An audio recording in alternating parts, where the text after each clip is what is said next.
So I was fed up with even being in the UFC. Sometimes I'd be like, no, dude, get the fuck out of here. I'm on drugs. Nate Diaz did not begin as a polished martial artist. He began as a kid surviving the streets of Stockton, a city where violence, poverty, and instability were not headlines but daily reality. Long before sold-out arenas and pay-per-view millions, fighting meant schoolyard confrontations, park brawls, and proving you couldn't be pushed around.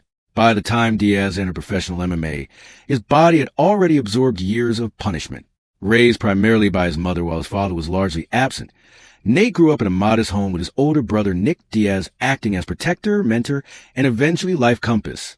Nick discovered boxing and Brazilian jiu-jitsu as a teenager, channeling grief and anger into discipline after personal tragedy. He dragged Nate into the gym, not out of kindness but necessity. In their world, knowing how to fight was as important as knowing how to read. The defining moment came in ninth grade after a humiliating school fight. Hundreds of students gathered, expecting violence. Nate didn't win, but more importantly, he didn't dominate. That embarrassment burned deeper than any bruise. Nick's blunt reaction was simple. Train or keep getting embarrassed. Nate chose training. Their destination became the Academy of Cesar Gracie, where relentless grappling sessions replaced street chaos with structure. Surrounded by future champions, Nate developed a style that would define his entire career. Suffocating pressure, endless cardio, and a willingness to absorb damage to create opportunities. He wasn't trying to avoid pain. He was weaponizing endurance. By 16, Nate had dropped out of school to train full-time. Fighting wasn't a hobby. It was escape, identity, and livelihood rolled into one. That mindset carried into his professional career, where durability became both his greatest strength and his most dangerous liability. Over 2 decades, Diaz fought wars against elite opponents, including Conor McGregor, Leon Edwards, Jorge Masvidal, and Josh Thompson. His approach never prioritized defense. He marched forward, took punches to land submissions, and treated bleeding as a normal part of competition. Nowhere was a physical cost more visible than the scar tissue above his right eyebrow. First cut early in his career, the wound reopened repeatedly across numerous bouts. The tissue grew fragile, splitting from elbows, forearms, or even glancing shots. In fights where blood flooded his vision, Diaz often abandoned striking entirely and hunted submissions instead. At UFC 244, I think people all just been diagnosed with retirement and they're done. 2 severe lacerations around his eye forced a doctor's stoppage against Masvidal. One cut was a reopening from his previous fight with Anthony Pettis, proof that his face was literally failing under accumulated trauma. By his late 30s, even the possibility of bare-knuckle competition became unrealistic because the skin could no longer withstand impact. Yet the visible damage was only part of the concern. Fans and analysts speculated about long-term neurological effects from years of head trauma. Chronic traumatic encephalopathy, CTE, cannot be diagnosed during life, but symptoms such as memory problems, impulsivity, and mood changes often raise alarms. Observers pointed to Diaz's speech patterns, social media posts, and occasional outbursts as possible signs. Diaz rejects those claims entirely. He insists he has never been knocked out and feels mentally sharp. Technically, he's correct. He has never lost by knockout. His lone TKO defeat came when a head kick landed while he was wiping blood from his eye. He simply didn't see it. Beyond head trauma, injuries piled up everywhere else. Before his rematch with McGregor, severe knee and rib damage limited his training camp. He still fought 5 brutal rounds. That decision reflected the same mentality forged in Stockton. Showing up hurt was better than not showing up at all. Research on repetitive impacts suggests damage accumulates even without knockouts. Fighters with legendary iron chins often hide deterioration until years later. Diaz's entire career was built on that very trait, absorbing punishment that would deter most athletes. The tragedy isn't that he fought. It's that the style that made him beloved, relentless pressure, refusal to quit, indifference to pain, is a style most likely to extract a long-term cost. And true to his personality, Diaz refuses to believe any bill will come due.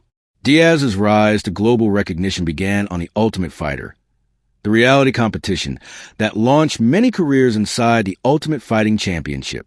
Competing on a season coached by B.J. Penn and Jens Pulver, Diaz showcased slick submissions and an unfiltered personality that audiences couldn't ignore.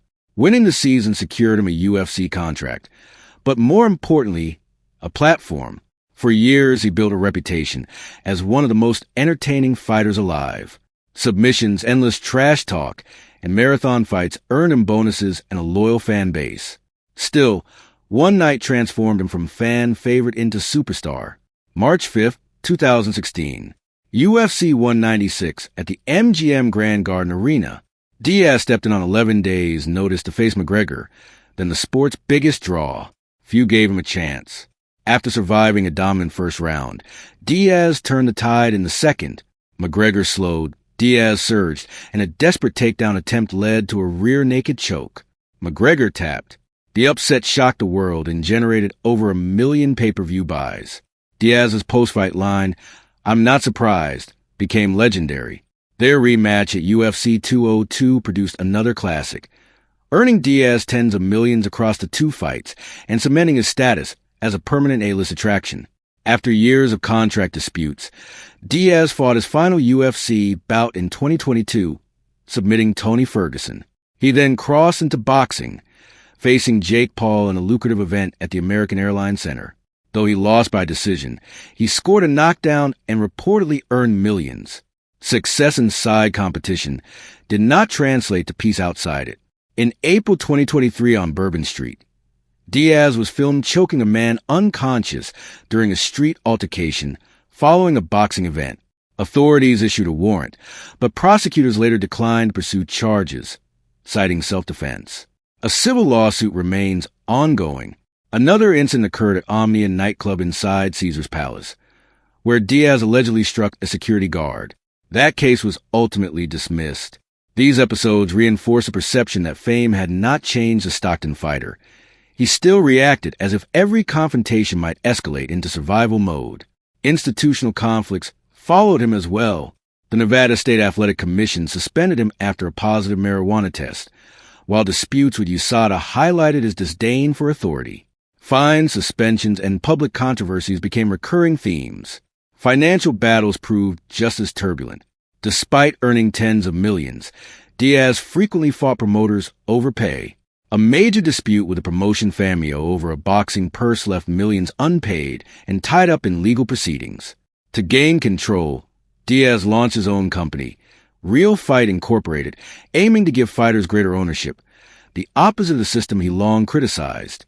Outside combat sports, he and Nick built ventures aligned with their lifestyle, including Game Up Nutrition and the Nick Diaz Academy, which trains local youth and aspiring fighters. Now approaching his 40s, Diaz remains defiant. He insists age, damage, and decline don't apply to him. He trains, teases comebacks, and speaks as if retirement is a concept for other people. That stubborn refusal to change is both heroic and heartbreaking. It's the same mindset that carried him from a troubled childhood to global fame, and the same one that may prevent him from ever stepping away safely. Nate Diaz's story isn't simply about fighting. It's about what happens when survival instincts, once necessary, become permanent. Stockton built him. The fight game rewarded him. And the price of both may still be unfolding.